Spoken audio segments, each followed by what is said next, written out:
beberapa kecamatan misalkan di luar 1.355 hektar. Apakah ini juga masih kategori besiking yang harus dibawa ke peradilan tata usaha negara, atau ini sebenarnya perbuatan melawan hukum dari perseroan tersebut yang dia mengerjakan satu kawasan di luar keputusan negara? Ya, yang ditanyakan oleh pihak penggugat itu similar dengan objek perkara yang sedang diperiksa. Kami ilustrasi, kami tidak sebutkan proyek. Saudara teruskan ilustrasinya, tapi bukan terkait dengan. Tidak, saya tidak menyebutkan PIK, tidak menyebutkan keputusan petun, tidak. Ilustrasi tadi.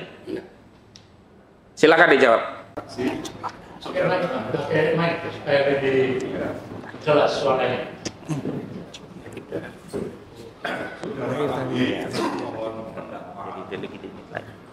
Terkait adanya suatu gugatan di satu sisi orang tersebut ditarik sebagai pihak tergugat dalam statusnya sebagai personal atau pribadi. Tadi diungkapkan oleh beliau secara tidak langsung bahwa Joko Widodo itu secara pribadi punya hak itu memberikan keterangan dan kesaksian apapun ya, terutama tentang tentang kasus kita ada kasus Pondok Indah Kapuk 2. Saya ingin ucapkan terima kasih kepada Profesor Dr. Zainal Arifin Hussein SHMH. Beliau pengajar di Universitas Muhammadiyah Jakarta. Ternyata beliau justru memberikan keterangan ahli yang keahlian beliau, pendapat-pendapat beliau justru menguatkan gugatan kami. Terima kasih Pak Profesor. Profesional ya. Ya, dan beliau tidak kemudian kita hanya ingin bahwa kalau memang benar negara sekarang ini harus hadir untuk kita, rakyatnya, dan apapun itu hak kita itu memang harus dilindungi oleh negara. Jangan sampai negara itu kalah.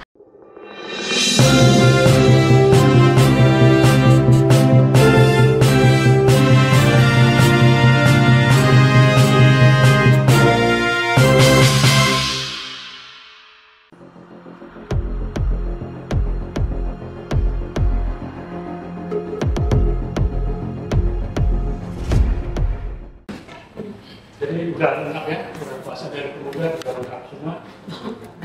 Kita lanjut untuk mendengarkan ahli dari pergugat. Silakan.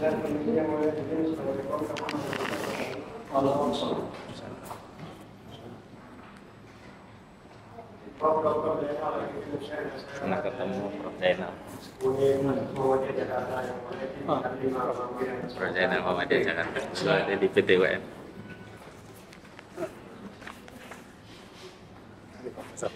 Iya.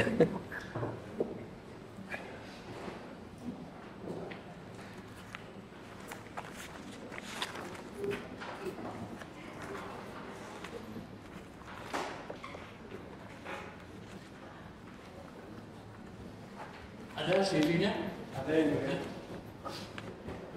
Siapa yang menyerahkan? Saudara apa yang bersangkutan? TV, bukan KTP.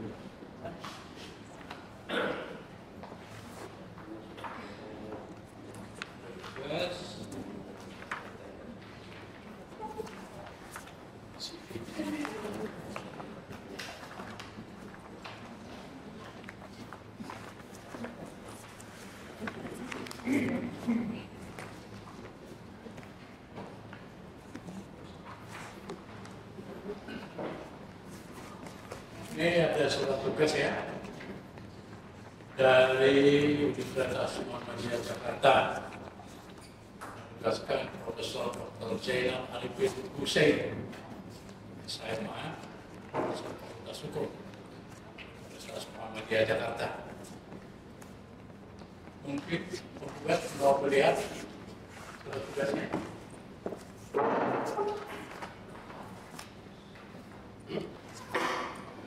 Ya.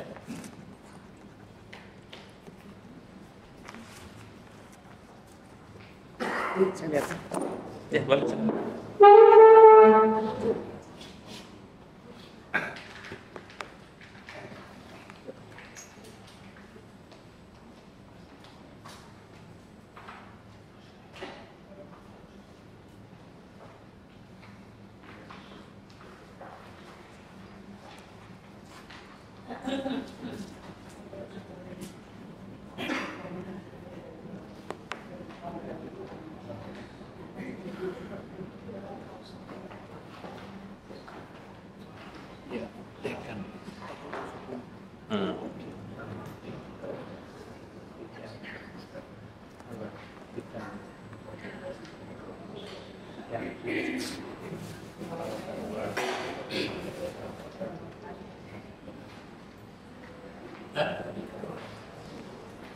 Saya tanya kembali ya tentang identitas saudara. Nama lengkap saudara? Zainal Arifin Hussein, Lahir di mana? Jombang, 3 September 54. Alamatnya? Jalan Mutiara 2, Pekan 12, Bekasi. Agama? Islam. Islam. Saudara kenal nggak dengan saya baca ya, kalau ada nanti saudara kenal, saudara beritahu. Menurut Wulandari, Edi Mulyadi, Tidak. M. Rizal Fadilah, Kolonel TNI Purnawirawan Sugeng Waras, Tidak. Ida Nurhaida Kusdianti, Ida Melviana, Tidak. R. Rahmadi, Tidak ya. Anita Julia Stuti, Tidak. Sandrawati, Tidak. Suyanti, Tidak. Ida Saida, Tidak. Tuti Surtiati, Tidak. Brigjen TNI R. Kum Priambodo, Tidak. Kolonel TNI Purnawirawan Muhammad Nur Sama, Tidak. Kolonel Didi Rohendi, Tidak. Kolonel Ahmad Romza, Tidak. Kolonel Rohmat Suhaji, Tidak. Kolonel Dr. Gigi Derajat Mulia, Tidak. Kolonel Iwan Barli Setiawan, Tidak. Kolonel Alan Sahari Harahap, Tidak. tidak kenal ya. Saudara kenal dengan Sugianto Kusuma alias Aguan, Tidak. Antoni Salim, Tidak. PT Pantai Indah Kapuk 2, Tidak tahu. PT Hukum Mandiri Lestari, Joko Widodo, Tahu tapi tahu tidak kan tahu. tidak ada hubungan keluarga, Bukan. kerjaan tidak ada ya. Air Langga Hartarto, Tidak ya. Dr. Agus Haji Surta Wijaya, Tidak. Haji Mas Kota, Tidak. Kementerian Keuangan Republik Indonesia. Tahu. Tahu ya, oke saudara kerja sana ya. Baik, saudara diajukan oleh tergugat 6 sebagai ahli dalam perkara ini. Ya, ada tanggapan dari penggugat? Tidak ada, tidak ada ya. Baik, saudara bersumpah terlebih dahulu.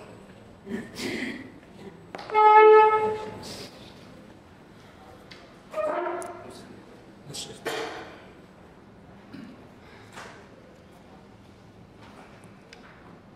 Di depan boleh.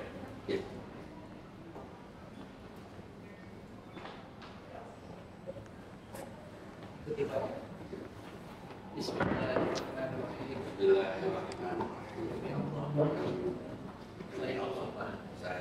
Bahwa saya sebagai ahli akan memberikan pendapat tentang soal-soal yang diajukan soal-soal yang diajukan sesuai dengan keahlian saya sesuai dengan keahlian saya dengan sebaik-baiknya. dengan sebaik-baiknya.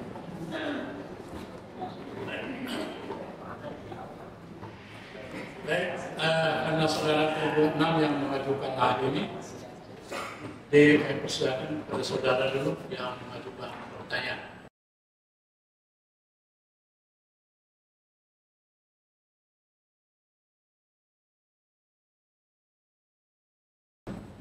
Terima kasih yang mulia dari kami. Cukup ya. Baik, mungkin ada dari tergugat yang lain.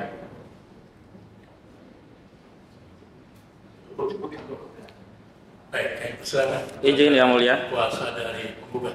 Terima kasih ahli, menarik Prof. Saya ingin memperdalam, mudah-mudahan nambah ilmu juga menjadi terang gugatan ini sehingga apa yang akan diputus oleh majelis nanti benar-benar memiliki legitimasi hukum, karena ini juga perkara ini diperhatikan oleh publik. Baik Prof, saya ingin spesifik membagi pada dua kompetensi yang mungkin nanti perlu kami minta tambahan penjelasan. Katakanlah kalau peradilannya itu harusnya memutus perkara perdata kemudian diadili melalui peradilan tata usaha negara atau sebaliknya. Apakah ini yang juga termasuk dalam pendapat Prof sebagai unity of split sehingga tidak boleh digabungkan atau harus dikeluarkan dulu salah satu materinya? Ya, kalau sudah diajukan kepada lembaga peradilan, maka peradilan yang bersangkutan terkena pasal 10. Apa itu, Prof? Pasal 10 itu peradilan tidak boleh menolak perkara. Jadi wajib tetap diregistrasi, diperiksa. Nah, dalam pemeriksaan itu, kalau terjadi ternyata ini melanggar prinsip unity of claim, maka hakim akan menolak putusannya. Nanti di putusan. Artinya tidak masuk pada pemeriksaan awal, baru masuk ke pokok perkara di putusannya? Jadi tidak masuk pada pokok perkara, tetapi pada saya ingin konsisten, Prof. Tadi Prof sampaikan harus diputus di putusannya. Iya, di putusan kan bisa putusan sela. Oh, yang dimaksud putusan sela. Betul. Baik, saya lanjutkan, Prof. Saya buat ilustrasi agar menjadi jelas persoalannya. Prof tadi juga sebut bahwa perkara yang masuk kewenangan dari kompetensi pengadilan tata usaha negara adalah besiking atau katun atau keputusan tata usaha negara. Saya bertanya kepada Prof, apakah ini ilustrasi ya? Saya tidak akan masuk pokok perkara, saya menggunakan ilustrasi. Apakah sertifikat hak milik yang di sana dijelaskan luasnya 20 hektar dengan SHM itu termasuk katun atau besiking yang menjadi kewenangan peradilan tata usaha negara? Saya selesaikan dua hal ya. Ya, baik. Pertama, kalau berkaitan dengan kepemilikan itu adalah masa yurisdiksi lembaga peradilan umum. Tetapi kalau kaitannya dengan dikeluarkannya surat, makanya ada judul kan tanda kepemilikan. Ada kata tanda. Tanda berarti ada sesuatu untuk membuat bahwa ini adalah produk dari pejabat tata usaha negara, dalam hal ini adalah BPN. Maka kalau ini kaitannya dengan sertifikat, apakah asli, apakah palsu gitu ya, apakah proses segala macam, itu katun peradilan tata usaha negara. Tapi kalau menyangkut substansi kepemilikan, itu masih menjadi kewenangan lembaga peradilan umum. Baik, kami lanjutkan. Kalau terkait substansi kepemilikan lembaga peradilan umum, saya lebih spesifikkan ilustrasinya.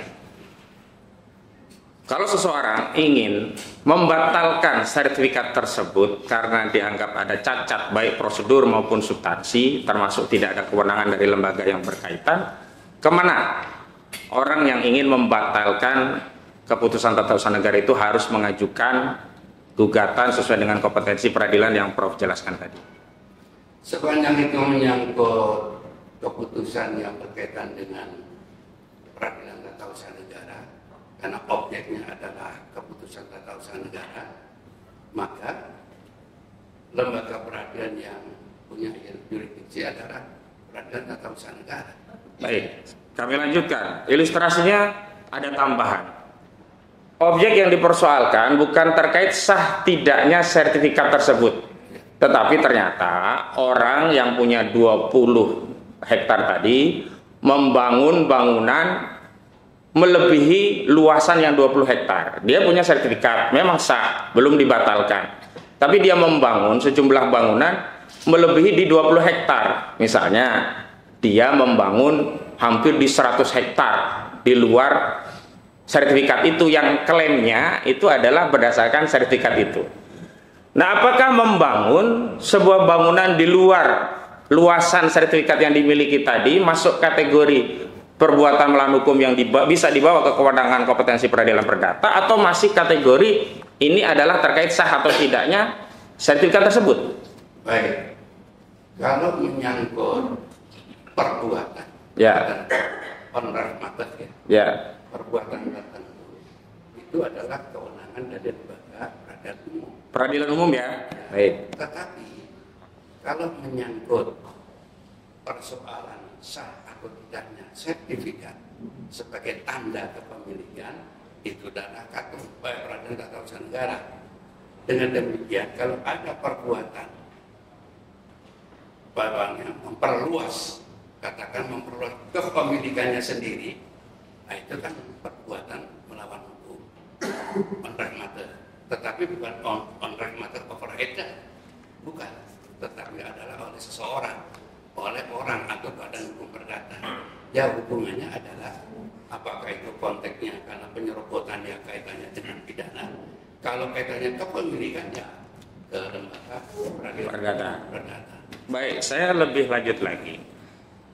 Lebih spesifik, apakah dimungkinkan bahwa seseorang menggugat terkait kepemilikan dan juga menggugat ya di luar objek yang dasar katunnya itu tidak benar, tapi tanpa mempersoalkan katunnya? Maksudnya tidak ada tuntutan pembatalan katun tersebut. Dalam hal ini di dalam gugatan tidak ada tuntutan pembatalan sertifikat tersebut, namun menuntut bahwa tindakan membangun di luar area objek yang dimiliki sesuai katun tadi adalah sebuah perbuatan melawan hukum.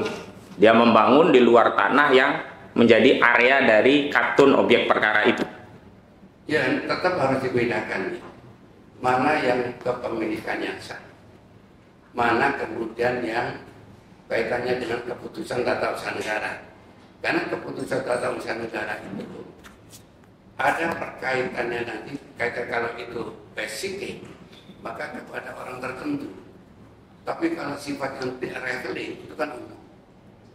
Kalau yang Bapak ilustrasikan tadi adalah satu perbuatan yang melanggar hukum, karena bukan pemiliknya. Dia memperluas dirinya sendiri.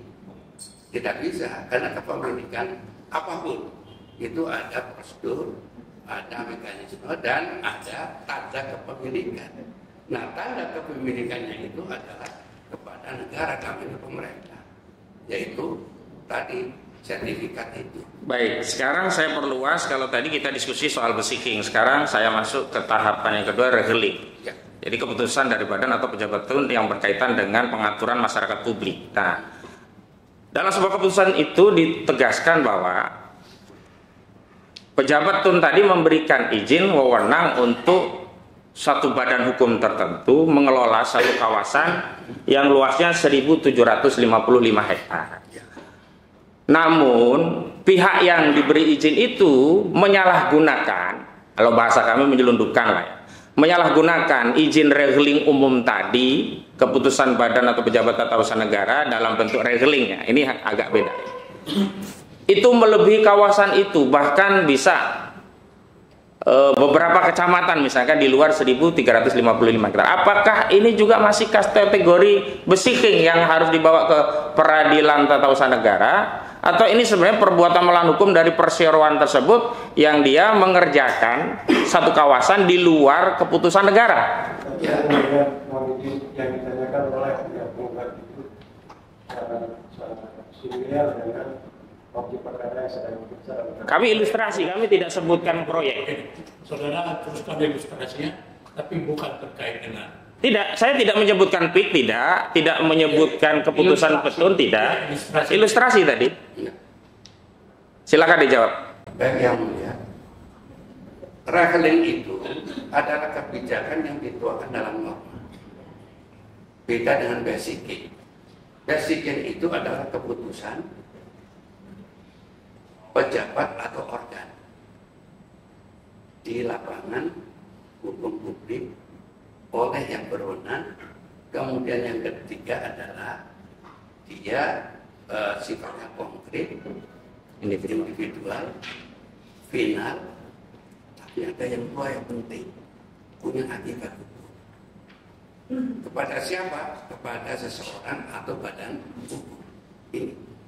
Sehingga inilah yang sifat dari katun. Tapi kalau regeling, ini ada dua hal yang penting. Pertama, kepentingan publik. Seperti pasal 33, ya. semua yang kaitannya kepentingan publik itu adalah hak negara. Kaitannya pasal 33 ayat 3. Maka kepentingan publik ini yang diatur, bukan kepentingan individu. Maka berlakunya kepada siapa saja, umum. Tidak ada umpamanya grup ini nggak bisa. Karena ini sifatnya rekening. Jadi karena rekening itu adalah norma.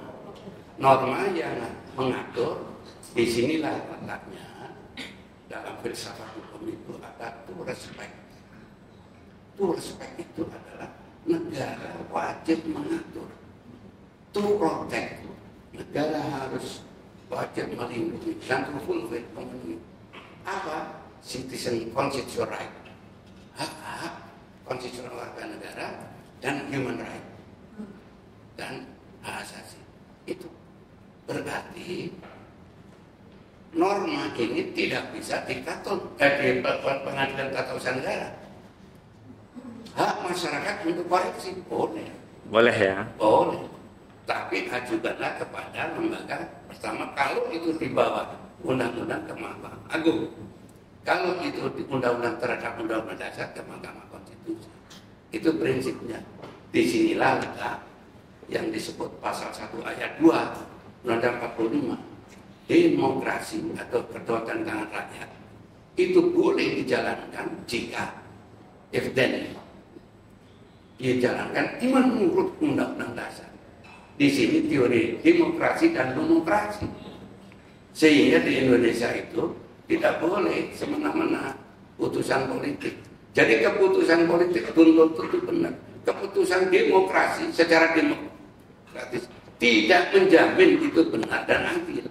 Maka masyarakat boleh mengoreksi, tapi koreksinya harus ke lembaga peradilan. Disinilah Mahkamah Agung untuk peraturan di bawah undang-undang terhadap undang-undang, Mahkamah Konstitusi undang-undang terhadap undang-undang dasar. Nah, kira-kira begitu. Baik, saya agak ilustrasikan pada pertanyaan yang berkaitan dengan perkara, meskipun saya tetap tidak akan menyebut objek perkaranya. Ya. Di MK itu ada dua sengketa biasanya yang akhirnya MK memberikan dua perspektif. Yang pertama, problema konstitusionalitas pasal atau undang-undang terhadap undang-undang dasar.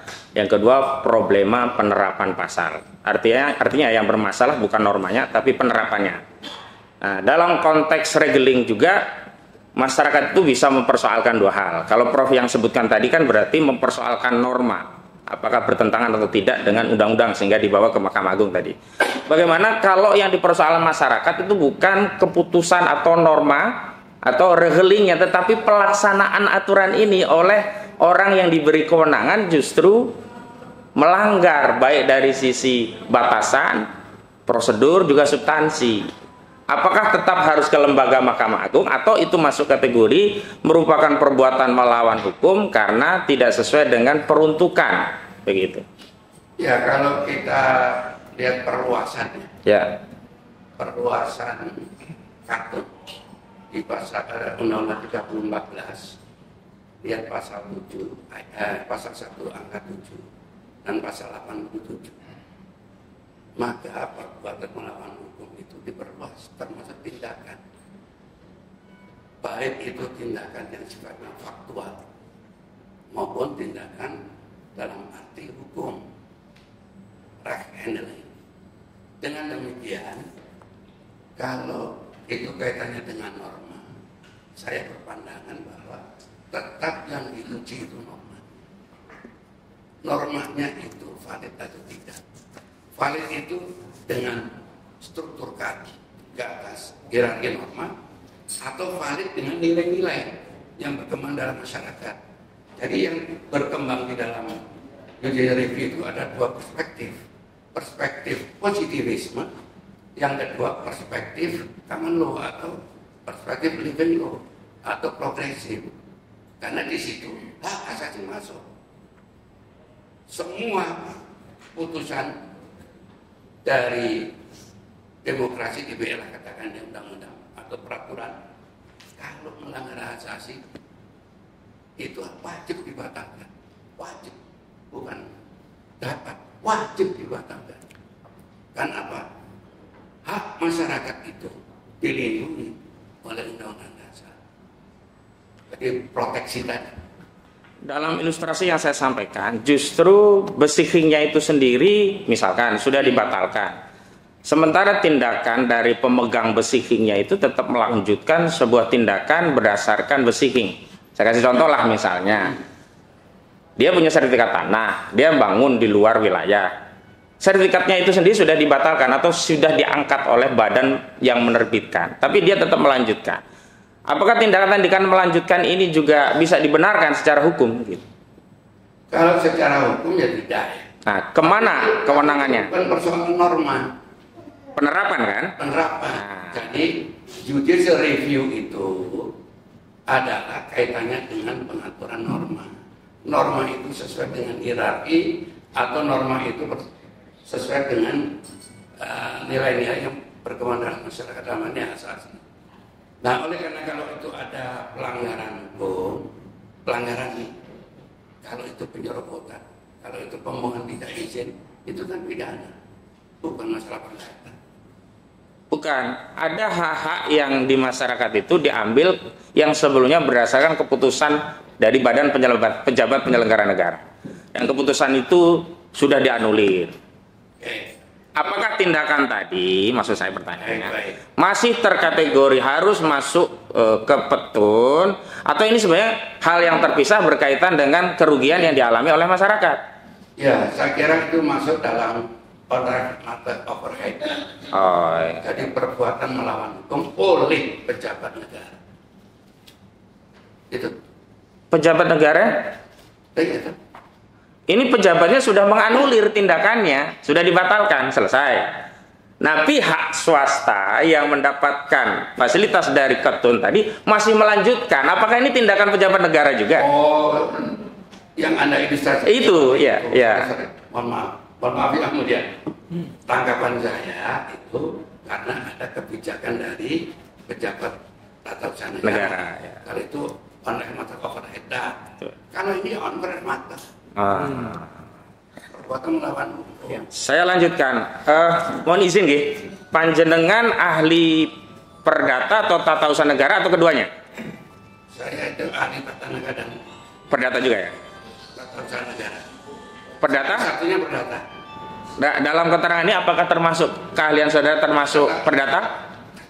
Tata usaha negara. Oh, tapi perdata tidak ya? Oh, baik. Saya lanjutkan. Tadi saudara berikan konsekuensi bahwa putusan itu kalau ada penggabungan yang bahasa saudara tadi unity of split itu tidak bisa, maka harus batal demi hukum atau setidaknya ditolak begitu. Saya tidak mendengar bahasa dari saudara putusan itu harus onfachlis verklat atau NO atau tidak dapat diterima. Apa perbedaan yang saudara sampaikan tadi konsekuensinya terhadap sebuah perkara dalam perkara perdata? Kalau di dalam perkara perdata NO berarti kan seluruhnya tidak diterima. Tidak diterima itu berarti perkara ini tidak memenuhi syarat sebagai perkara. Kalau batal demi hukum berarti ada kewenangan dari pengadilan menyatakan ini batal demi hukum. Berarti bukan berarti konsekuensinya tidak boleh mengajukan banding dan seterusnya. Oleh karena itu penggugat itu punya kesempatan lagi untuk memperbaharui gugatan, mengajukan gugatan baru. Baik, saya lanjutkan. Ada perkara lain sekaligus saya tanyakan karena kebetulan ada ahli. Tindakan-tindakan yang di luar katun dan itu dilakukan yang masuk kategori perbuatan melawan hukum, apakah juga masuk juga harus dianggap tidak dapat atau batal demi hukum juga? Saya nggak paham bertanya. Ada dua tiga perkara. Ilustrasinya ada 8 poin lah yang dipersoalkan. Salah satu poinnya yang saudara sudah terangkan tadi, ada yang saudara sebut dengan ungkapan unity of split yang konsekuensinya itu menjadi satu kesatuan.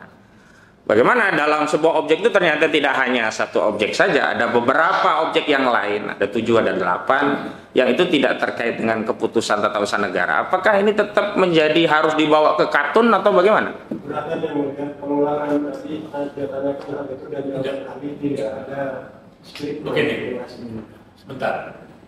Kalau saudara bisa menjawab, ya dijawab. Kalau itu bukan kewenangan saudara, saudara jawab.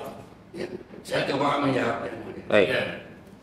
Karena kalau unity of claim itu adalah prinsip bahwa satu gugatan itu ada kesatuan substansi yang sama. Tidak boleh tercampur dengan substansi perkara yang lain. Contoh, ini perkara perdata, sengketa perdata.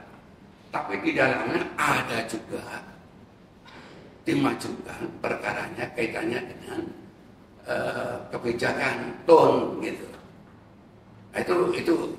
Itu melanggar unity of claim. Berarti tidak boleh display. Parameternya itu. Parameternya. Baik, saya tambahkan, ada sebagian ahli yang memberikan parameter itu pada petitum sebuah gugatan karena di situ akan kelihatan apakah itu bercampur atau tidak. Misalnya, selain menyatakan perbuatan melawan hukum, di dalam sebuah gugatan juga ada petitum untuk membatalkan satu keputusan tata usaha negara. Nah, disitulah kemudian berlaku prinsip yang saudara sebut sebagai unity of split. Bagaimana kalau ternyata memang di dalam sebuah gugatan petitumnya tidak ada kaitannya yang berkaitan dengan keabsahan sebuah produk keputusan tata usaha negara atau besiking, tapi fokus kepada pernyataan agar dinyatakan itu sebagai sebuah perbuatan melawan hukum. Sekarang begini, Pak. Sebuah gugatan itu ada 3 hal penting. Pertama adalah kira-kira ya. Yang kedua adalah posita. Tidak mungkin petitum itu lepas dari posita. Kalau positanya itu membangun logika, termasuk juga tadi di luar substansi yang rumput yang digugat, maka secara logika rasio logisnya itu menjadi kesimpulan untuk amat untuk petitum. Petitum itu dibangun karena logika dan dibangun di posita. Gak mungkin kemudian petitum itu berdiri sendiri lepas dari positanya, gak mungkin. Oleh karena itu satu kesatuan. Maka dalam konteks logika hukum ada relasi antara logika posita dengan logika petitum. Itu. Bagaimana ketika relasi posita dengan petitum itu sebagian kemudian nyambung, sebagian tidak, sehingga dalam perkara kan kita juga kenal ada putusan dikabulkan sebagian tapi tidak seluruhnya. Apakah itu juga masuk kategori unity of split yang saudara sampaikan tadi, melanggar atau tidak? Nggak, kalau yang konteksnya bagaimana menilai itu, mohon maaf, ada. Artinya semua tetap berpulang kepada penilaian majelis hakim. Iya, otomatis. Kita ini kan dalam perkara, semua putusan ada pada majelis. Cuma kita memberikan satu masukan dengan pendekatan tadi, unity of claim itu akan memberikan dampak pada tidak diterimanya sebuah gugatan itu.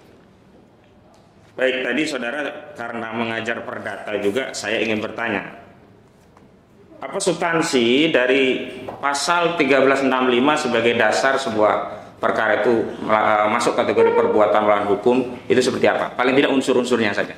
Ada yang melibatkan menurut kami itu masuk dalam materi pokok perkara yang Enggak, saudara bisa menjawab itu? Unsur-unsur dengan pasal Yang pertama ada perbuatannya, yang kedua ada kesalahannya, yang ketiga ada kerugian. Minimal 3. Minimal 3. Baik, itu ya.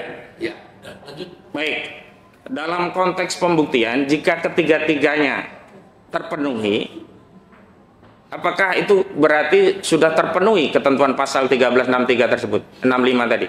3 unsur tadi terpenuhi semua. Secara teoritis sih Kalau salah satu saja tidak terpenuhi, enggak mungkin. Ini kan kumulatif. Kumulatif ya, berarti bukan alternatif ya. Baik, saya lanjutkan. Dalam konteks kumulasi sebuah gugatan, jika ada beberapa materi yang digugat, sebagian memenuhi kumulatif unsur dalam 1365, sebagian yang lain tidak memenuhi, bagaimana pandangan ahli terhadap objek tersebut? Saya nggak bisa memberikan pandangan yang mulia. Oh, nggak punya pandangan. Oh iya. Baik, sementara dari kami cukup yang mulia, mungkin yang lain, kawan-kawan? Yang lain? Ya. Cukup, Pak? Ada lagi rekan kami.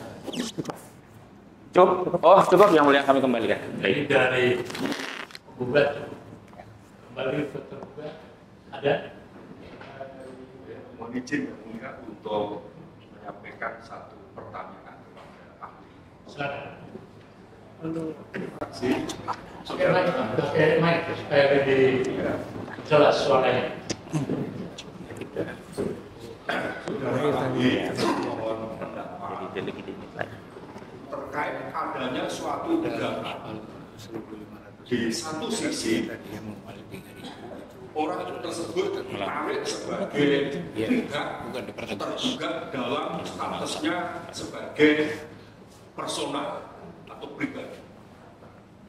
Namun demikian, perbuatan sebagaimana diuraikan di dalam posita gugatan adalah merupakan perbuatan orang tersebut ketika menduduki jabatan publik.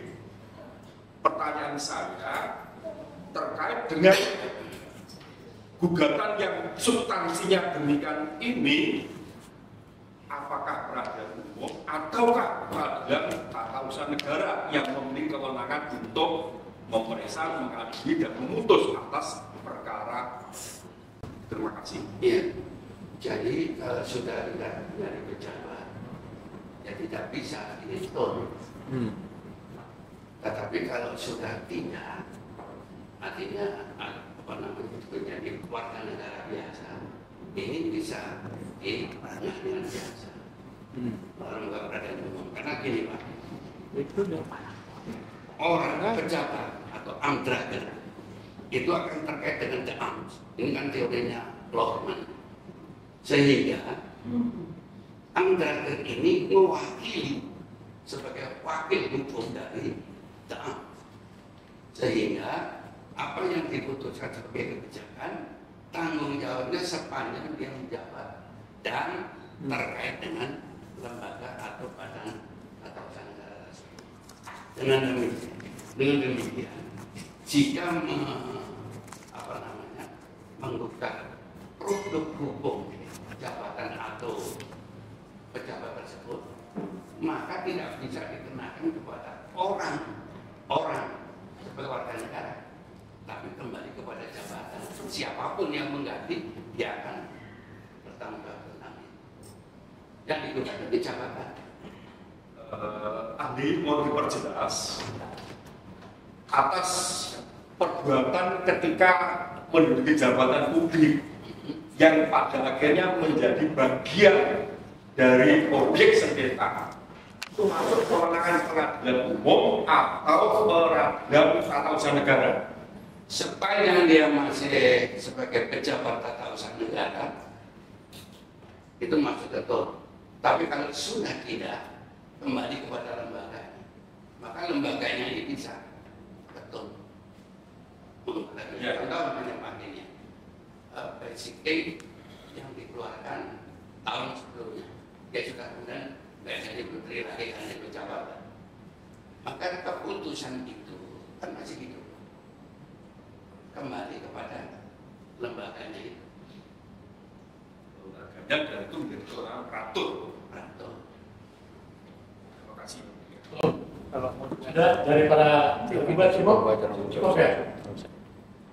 Kami kira cukup? Cukup yang mulia. Cukup ya? Ya. Baik, terima kasih ahli. Ini kami kembalikan attitude-nya. Ya. Masih. Baik, nanti sesuai dengan latihan. Dulu ketemu di Petun Jakarta Timur. Para pihak menanggapi pernyataan ahli.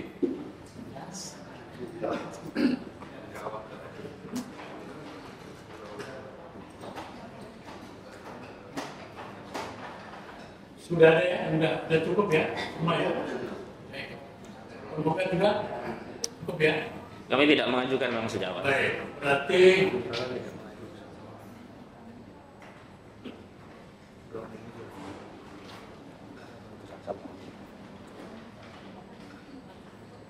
memberikan kesempatan kepada majelis untuk mengambil sikap adanya eksepsi ini ke lebih kurang 10 hari Kamis tanggal 3 Juli. Izin yang mulia, merunut pada presiden, memang tidak dikenal mengajukan ahli pada proses eksepsi. Lalu yang mulia atas kebijakan diterima. Kami pun diberi kesempatan, tapi kami tidak menggunakan. Karena belum ada presidennya juga, ini ada keterangan ahli yang harus diperspektifkan, tentu sesuai kepentingan para pihak. Bagi tergugat tentu ada kepentingan, bagi kami juga ada kepentingan. Alangkah elok jika kita juga buat presiden yang sifatnya konstruktif juga, artinya kami juga diberi kesempatan untuk memberikan kesimpulan awal sebelum ada keputusan selah. Karena tentu keterangan ahli ini kan baru keterangan yang sifatnya pendapat, belum dikonkretkan terhadap jawaban tergugat dan eksepsinya, juga terhadap materi gugatan penggugat juga apa yang kami yakini ini masuk kategori perbuatan melawan hukum. Kami mohon jika diperkenankan diberi waktu 1 minggu untuk memperspektifkan kesimpulan para pihak. Setelah itu kami kembalikan. Secara tertulis? Tertulis lewat ikotnya aja, kan ada? Iya, betul. Ya, supaya berkeadilan, hak yang sama diberikan seperti itu. Ya, silakan di-upload. Baik. Ya, berarti 1 minggu, tanggal 30 ya? Baik. Berarti kemudian nanti untuk sikap majelis apakah pusat akhir atau setelah nanti 1 minggu setelah tanggal 30. Tanggal 30 berarti tanggal 7. Tanggal 7. Ya, nanti kami upload setelah jam 2. Baik. Gitu ya? Setelah jam 2 siang. Gitu ya? Cukup. Cukup. Ada pertanyaan? Pertanyaan yang untuk upload yang tadi kesimpulan itu batas waktu dan harinya di 30. 1 minggu ke depan. 1 minggu ke depan. Kalau bisa hari itu, ada mungkin bisa jam Sebelumnya 2-3 hari sebelumnya juga kalau saudara ini jangan di atas jam 4, maksimal mungkin jam 2. Ya, maksimal jam 2 tanggal 30 yang mulia. ya. Tapi hari-hari sebelumnya juga silakan. Tapi kalau mau diupload itu paling lambat itu jam 2 siang. Ya, sampai para pihak tahu. Ya, bismillahirrahmanirrahim. Assalamualaikum warahmatullahi wabarakatuh. Waalaikumsalam. Hari ini tanggal 23 sidang di Pengadilan Negeri Jakarta Pusat, yaitu tentang pengajuan ahli dari tergugat 6 Airlangga Hartanto, yang tentu pengajuan ahli Profesor Zainal dari Muhammadiyah ini sepertinya menurut kita semua ini kok malah mendukung dalil-dalil kita. Mungkin siapa yang mau duluan ini menjelaskan? Bang Juju ya? Bang Juju, silakan. Geser aja Bang Jujunya, soalnya nanti nggak dapat view-nya. Oh, nah, Bang Jujunya yang geser. tukar tempat aja. tukar tempat. Sorry. Iya. Ya, sorry. Assalamualaikum warahmatullahi wabarakatuh. Waalaikumsalam. Jadi seperti apa yang dibawakan oleh rekan Azam tadi, bahwa hari ini agenda kita menghadirkan ahli ya kan, di mana tadi diungkapkan oleh ahli itu bahwa seolah-olah sebagai pribadi saat ini Joko Widodo sudah tidak menjabat presiden lagi, maka statusnya adalah sebagai pribadi, kan begitu. Nah, tadi diungkapkan oleh beliau secara tidak langsung bahwa Joko Widodo itu secara pribadi punya hak itu memberikan keterangan dan kesaksian apapun ya, terutama tentang tentang kasus kita, ada kasus Pondok Indah Kapuk 2 sekarang ini. Oleh karenanya, karena persoalannya yang dipersoalkan oleh tim hukum dari Airlangga Hartanto ya, dengan tim hukum dari Jokowi dan yang lain-lain itu, mereka mencoba mengarahkan bahwa kasus kita ini adalah bagian dari domain TUN ya, artinya Pengadilan Tata Usaha Negara atau PT TUN, begitu, seperti itu. mereka mencoba mengarahkan itu. Jadi seolah-olah apa yang sudah kita gugat di Pengadilan Negeri Jakarta Pusat ini adalah secara absolut hakim tidak berwenang. Ya, jadi kesannya mereka mengarahkan agar gugatan kita itu ditolak, kan seperti itu. Nah ini kan lucu. Sementara rekan Khosudin sudah menanyakan yang arahnya sebetulnya ke pasal 1365 yaitu perbuatan melawan hukum terhadap kasus kita ini, sehingga sebetulnya sudah jelas lah ya, sudah jelas ke perbuatan aguan ya Pondok Indah Kapuk, PT Pondok Indah Kapuk itu jelas merupakan perbuatan melawan hukum, di mana terjadi pelanggaran hukum pada masyarakat di Pantai Indah Kapuk itu, ya Tangerang, ya terutama ya wilayah Tangerang terhadap lahannya dan tanahnya, ya pengusiran, intimidasi dan lain-lain itu merupakan bagian dari pelanggaran perbuatan PMH, perbuatan melawan hukum pasal 1365 itu jelas. Jadi artinya kesimpulan dari ahli dari pihak tergugat ya itu menurut saya sangat tidak memenuhi syarat lah, tidak sesuai dengan apa yang mereka buktikan. Dan kita berharap bahwa untuk selanjutnya mudah-mudahan di putusan setelah berikutnya dari pihak majelis hakim akan menilai gugatan ini secara objektif ya, secara objektif, dan kita bisa melanjutkan kasus ini sampai dengan pokok perkara persidangan.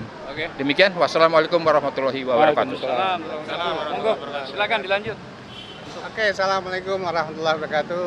Alhamdulillah hari ini tanggal 23 Juni 2025 kita baru aja selesai menghadiri sidang gugatan kepada Pantai Indah Kapuk dan ada 9 tergugat di sini.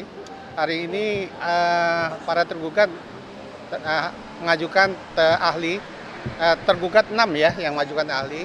Jadi dalam keterangan ahli tadi seperti ditanyakan oleh rekan kami, kalau dalam perkara ini perkara PMH ya, perbuatan melawan hukum, ahli mengatakan untuk satu tergugat itu hanya untuk satu aja, tapi dikatakan kalau di situ di sini pengadilan ini tidak berwenang di situ. Cuman tapi terakhir juga disampaikan oleh ahli kalau ini adalah bagian dari satu bagian ya, satu kesatuan ya dari 9 tergugat itu, ini adalah bagian satu tergugat, sehingga tidak mungkin juga konsep unity of split itu diberlakukan mutlak. Jadi ada kemungkinan sidang ini juga bisa dilanjutkan, nanti tergantung putusan dari majelis hakim.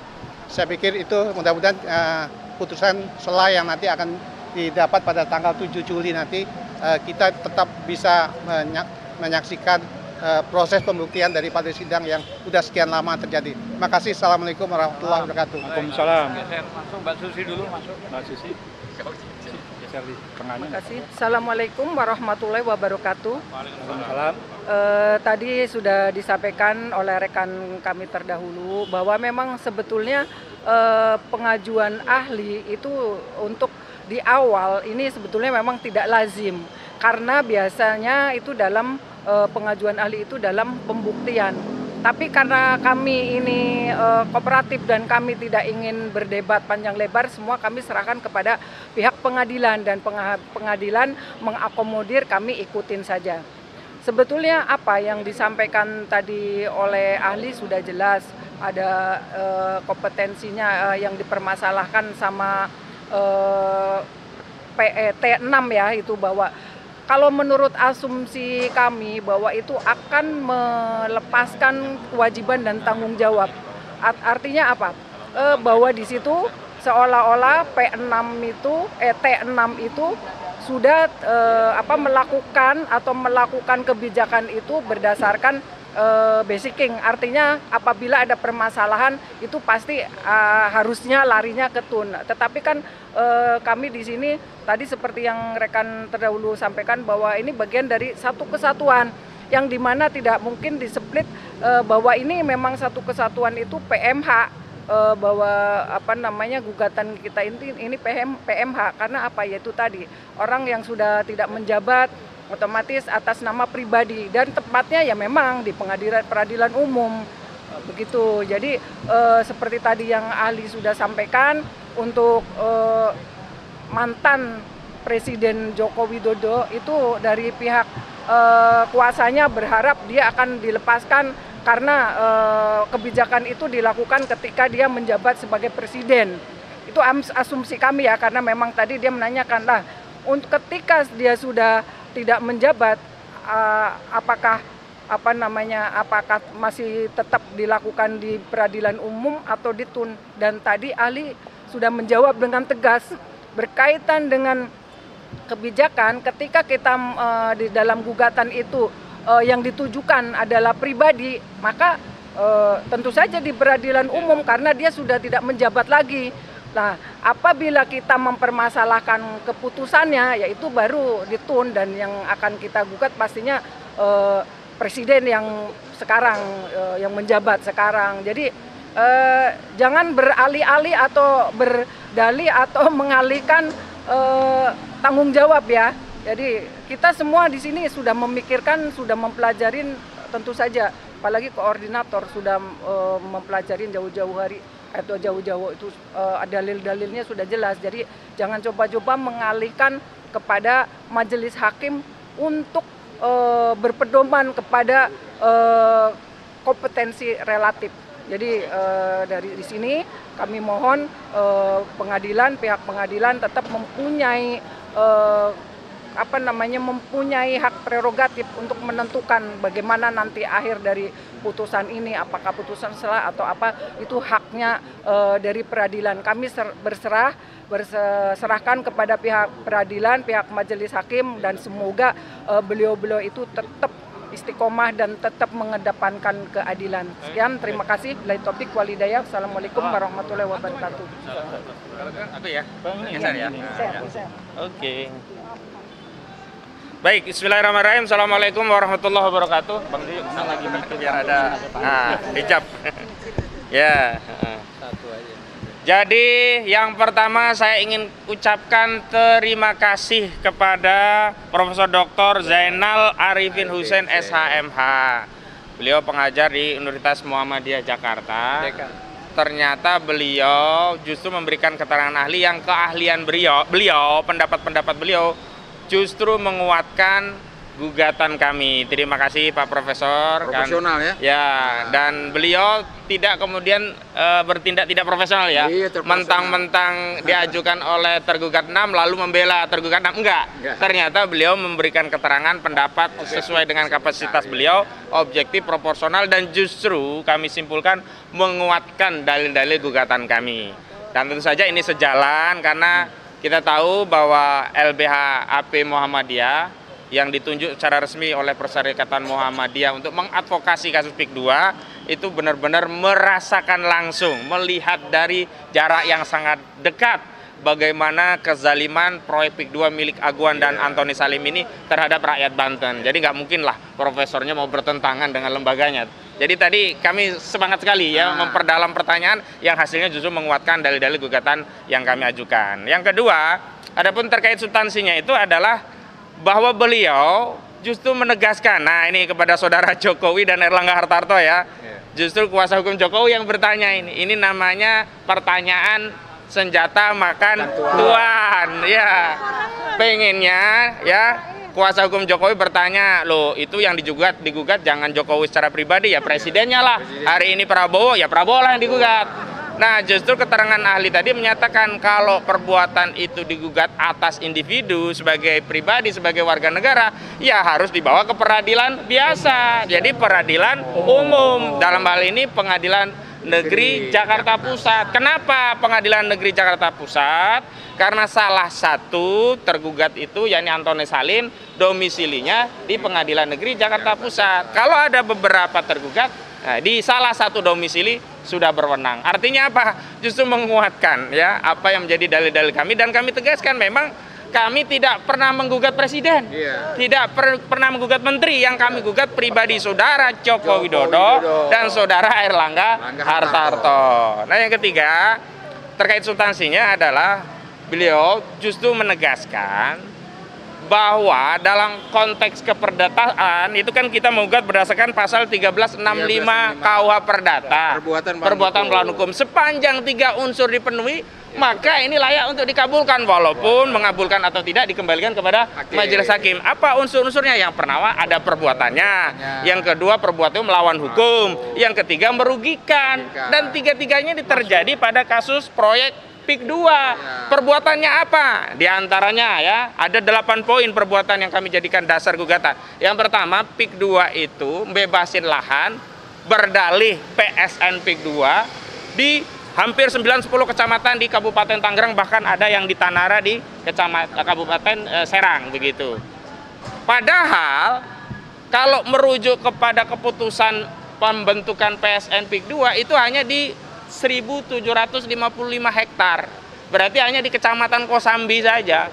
Lah ini perbuatan membebaskan lahan yang membuat rakyat takut, yang membuat rakyat kalau nggak dijual nanti takut digusur, nggak dapat duit. Akhirnya rakyat menjual murah dengan harga 50.000 perak per meter. Ancaman dong. Iya, ancaman itu perbuatan melawan hukum. Membebaskan lahan dengan dalih PSN padahal PSN-nya tidak di situ juga perbuatan melawan hukum. Ya. Melawan hukum di mana? Nah, melawannya dalam konteks keperdataan. Kalau kita bertransaksi itu kan harus dengan kesepakatan, asas fakta san servanda. Ya, kalau ada kesepakatan baru mengikat sebagai undang-undang. Kalau faktanya tidak ada kesepakatan, paksaan, bahkan ada penyelundupan hukum, dibodoh-bodohi. Seolah-olah itu semuanya tanah di wilayah proyek PIK 2 itu PSN, padahal cuma 1.755. Nah, inilah yang kami masukkan kategori sebagai perbuatan melawan hukum. Merugikan, siapa yang merugikan? Ya jelas rakyat dirugikan. Belum lagi ya perbuatan-perbuatan yang lainnya, pagar laut, ya kan, akses ke laut menjadi terhalang kan terbukti. Belum lagi kecelakaan yang menimbulkan kematian karena truk-truk beroperasi tidak sesuai jadwal. Nah, perbuatan truk-truk beroperasi tidak sesuai jadwal untuk menimbun proyek PIK 2, ini juga perbuatan yang melawan hukum, merugikan. Sungai-sungai ditimbun. Sungai-sungai ditimbun. Itu juga perbuatan ya yang melawan hukum dan merugikan. Mana ada rakyat gak merasa rugi? Kami ya sudah keliling di Banten, rata-rata mereka merasa dirugikan. Lautnya dipagari, merasa dirugikan. Sungai-sungai ditimbun, merasa dirugikan. Kemudian mereka juga dirugikan karena selama ini ternyata ditipu, dibohong-bohongi oleh oligarki PIK 2, oleh perusahaan PIK 2 milik Antoni Salim dan Aguan ini. Katanya, rakyat, ini adalah PSN, Proyek Strategis Nasional PIK 2. Jadi kalian harus jual ke kami. Ternyata bukan PSN. Dan tambahan ya, PSN-nya sendiri sudah dicabut. Dalam dua perspektif. Pertama, Presiden Prabowo Subianto tidak memasukkan PSN PIK 2 dalam PSN di RPJMN, ya, Rencana Pembangunan Jangka Menengah Nasional, produknya Prabowo Subianto dari 2025 sampai 2029. Ya. Ada yang sifatnya carry over, ada yang sifatnya baru. Semuanya ada 99 PSN itu tidak ada proyek PSN PIK 2, juga tidak ada BSD. Ya, termasuk Rempang tidak ada. Artinya ini sudah dibatalkan. Termasuk Surabaya. Nah, yang kedua bahkan ada yang spesifik ya menyatakan bahwa status PSN PIK 2 melalui regeling pengaturan yang diatur melalui lampiran yang dikeluarkan oleh Menko Perekonomian Airlangga Hartarto sudah dilakukan judicial review ke Mahkamah Agung oleh ICMI, Ikatan Cendekiawan Muslim Indonesia. Tapi ICMI-nya kayaknya ICMI Tangerang kalau nggak salah ya. Dan sudah dikabulkan, dibatalkan. Artinya stop ya? Ya harusnya di stop. Tapi sampai hari ini proyek-proyek Aguan jalan terus. Masih arogan. Pagar laut belum tuntas, pembangunan jalan terus, tanah-tanah masih terus diuruk. Ya, ini namanya jelas-jelas perbuatan melawan hukum. Memang ada unsur pidananya, tapi kami tidak masuk ke unsur pidana. Kami hanya fokus di 1365 KUH Perdata tentang adanya perbuatan melawan hukum yang itu jelas merugikan. Nah, selanjutnya saya juga ingin kutip pendapat ahli tadi begitu. Ahli menyatakan teori beliau itu namanya, saya catat tadi, ketika sebuah gugatan itu ada sifat unity of split, jadi sesuatu kesatuan yang tidak bisa dipisahkan, ya kan? Maka menurut beliau gugatan tadi ya sifatnya itu adalah batal demi hukum atau ditolak. Jadi beliau tidak menyatakan gugatan itu tidak dapat diterima atau dalam bahasa hukumnya adalah net on valid feklak atau NO. Artinya apa? Artinya memang hakim tidak berwenang untuk memutus di tingkat eksepsi bahwa pengadilan tidak berwenang. Tidak. Artinya masalah itu harus diadili di pokok perkara nanti. Artinya apa? Justru menguatkan gugatan kita. Makanya ayo kita bareng-bareng awasi. Jangan sampai Pengadilan Negeri Jakarta Pusat, hakim-hakimnya terutama yang menangani perkara ini masuk angin. Dengan cara apa masuk anginnya? Ketika eksepsinya diterima berarti masuk angin. Seolah-olah ada ahli ini hanya untuk melegitimasi eksepsi, oh pengadilan tidak berwenang. Itu secara formal pengadilan harusnya berwenang. Karena pendapat ahli sendiri mengatakan hanya konsekuensinya ditolak. Berarti kan masuk pokok perkara nanti.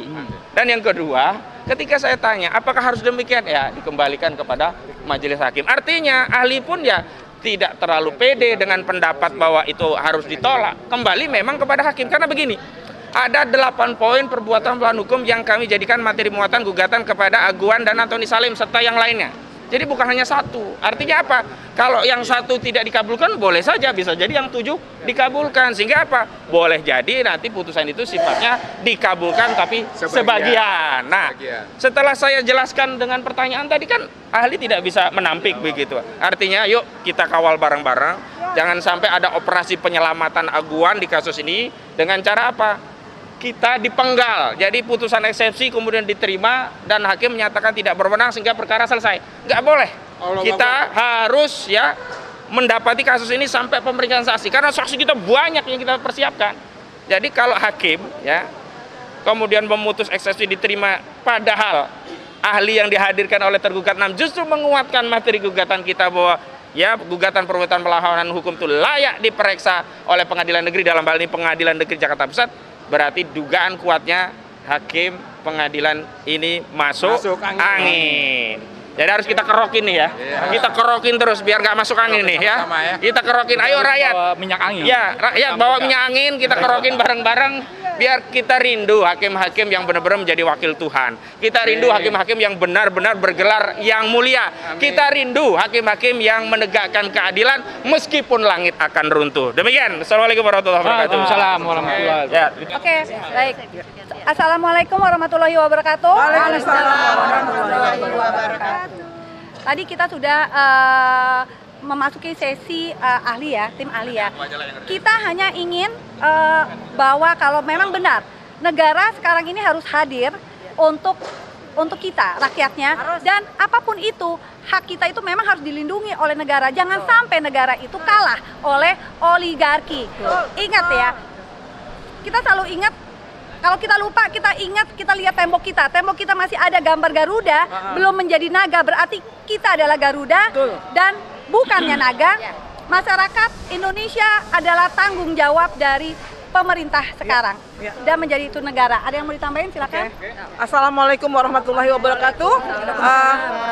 Satu kata untuk Pak Prabowo, Pak, tolong hapus negara dalam negara.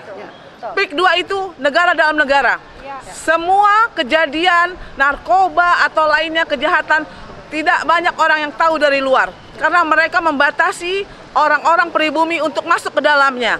Satu. Terus kedua, Bapak tolong orang-orang yang terzolimi, tanahnya diambil, kembalikan segera ke rakyat. Sungai-sungai yang diuruk, sawah yang diuruk, harus dikembalikan seperti semula karena itu merusak lingkungan, termasuk pohon mangrove yang hancur sebagai untuk pembatas abrasi, mencegah abrasi, itu harus dikembalikan seperti semula dan nelayan-nelayan harus bisa berlayar mencari nafkah untuk keluarga mereka. Jangan biarkan rakyat menderita karena seorang Aguan atau Antoni Salim. Jadi kami berharap kebijakan Bapak untuk tetap NKRI, Garuda di dadaku, bukan naga, kami Garuda. Sekali lagi, merdeka Pak. Merdeka. Allahu Akbar. Allahu Akbar. Terima kasih kepada ibu-ibu, rekan-rekan dan prinsipal juga yang sudah menyampaikan. Jadi saya ingatkan bahwa putusan Mahkamah Agung itu sudah firm bahwa dicabut semua izinnya, nggak boleh beroperasi. Artinya rakyat bisa melakukan apapun karena ada putusan Mahkamah Agung. Jadi nggak perlu ditakuti lagi ya. Kalau tetap aguan CS ini atau oligarki melakukan itu, boleh dikawal sebisa-bisanya oleh rakyat, dilawan, nggak apa-apa. Karena itu ada putusan MA. Ya. Dan ingat tanggal 30 kita mengajukan kesimpulan yang menyeimbangi, walaupun itu bukan wajib, tapi penyeimbangan dari tadi yang diajukan oleh pihak tergugat 6 Airlangga, penyeimbangan soal ahli. Dan tanggal 7 baru nanti putusan antara.